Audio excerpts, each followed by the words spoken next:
Oi, gente. Bom, resolvi falar de ansiedade, porque eu acho que é um tema latente dos nossos tempos. E falar de ansiedade é falar também de psiquismo humano. E de uma forma bem resumida, e a partir da psicologia histórico-cultural, que é a teoria que eu estudo, a gente pode colocar que o psiquismo humano é a representação subjetiva da realidade objetiva. Ou seja, tudo que está no nosso âmbito social forma o nosso psiquismo. E isso envolve nossas condições de vida, nossas condições de educação, o sistema político que a gente faz parte, enfim.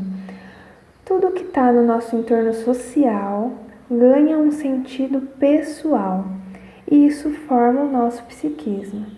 Então, o psiquismo ele é formado de funções afetivas e cognitivas.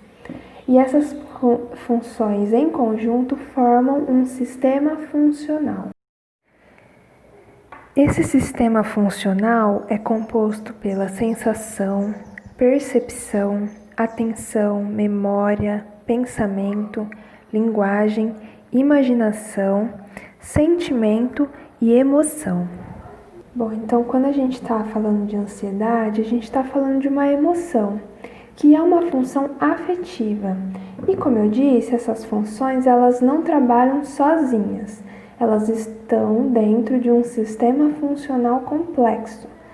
Esse sistema funcional, ele não é composto apenas de funções elementares, muito imediatistas. Ele é composto por funções que são condicionadas culturalmente. E isso nos diferencia muito dos animais. Os animais, eles também têm psiquismo, mas a diferença é que o nosso psiquismo se qualifica a partir da cultura em que estamos inseridos. Então, a partir do que eu já coloquei aqui, a gente pode dizer que a ansiedade é um estado afetivo emocional que é comum a todas as pessoas, assim como a tristeza, a raiva, a alegria, Então, a ansiedade faz parte também desse sistema funcional complexo. E de uma forma geral, a ansiedade ela tem um conteúdo. Talvez esse conteúdo você só descubra em terapia. Mas como alguns exemplos que eu posso dar, de conteúdos da ansiedade que estão muito ligados aos nossos pensamentos, os conteúdos das crianças podem estar muito relacionados à escola, às tarefas escolares. Os conteúdos na adolescência podem estar ligados ao relacionamento com seus pares, com outros adolescentes, o que eles vão fazer da vida. Para os adultos, os conteúdos ansiógenos podem estar ligados muito ao trabalho, às relações interpessoais, às responsabilidades de ser adulto, Então, a ansiedade também tem um conteúdo. Hoje em dia, a gente está vivendo, de uma forma bem geral, um conteúdo coletivo de ansiedade, Tá todo mundo um pouco ansioso com a pandemia do coronavírus. Então, a gente pode dizer que esse é um conteúdo coletivo, tá todo mundo aí ansioso pelo mesmo motivo.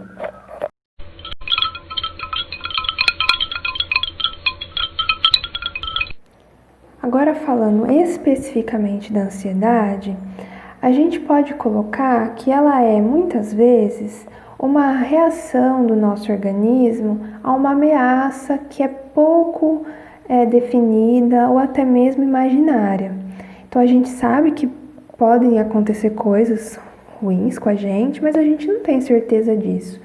Mas a gente não consegue não pensar nessas coisas. Então, a gente fica remoendo essas questões.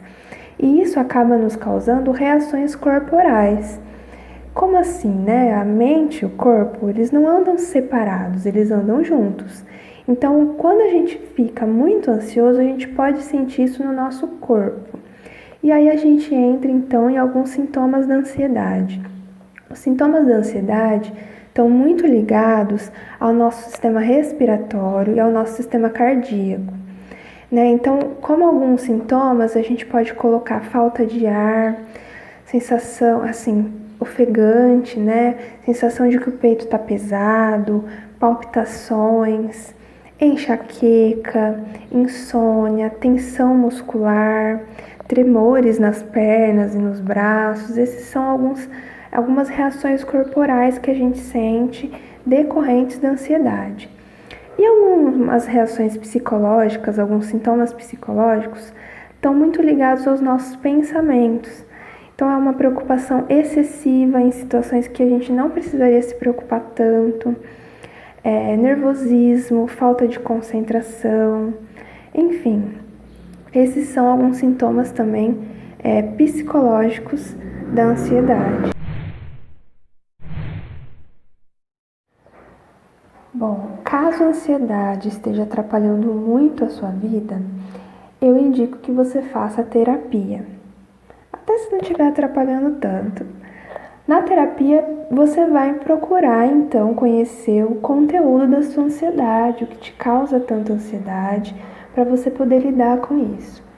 Além disso, eu indico que você faça exercícios de respiração. Eles são muito importantes. Controlar a nossa respiração pode ser libertador.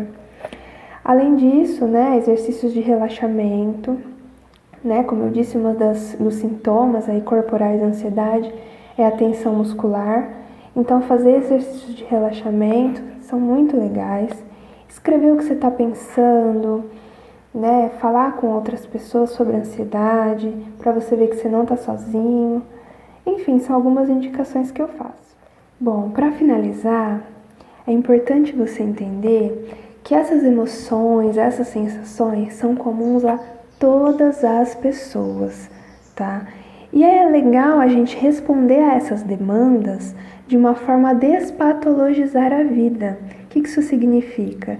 A não entender que isso numa lógica de saúde e doença. Se eu tô com isso, eu sou doente.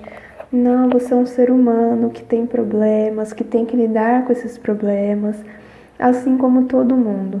Então é algo super comum e inerente ao ser humano, tá bom?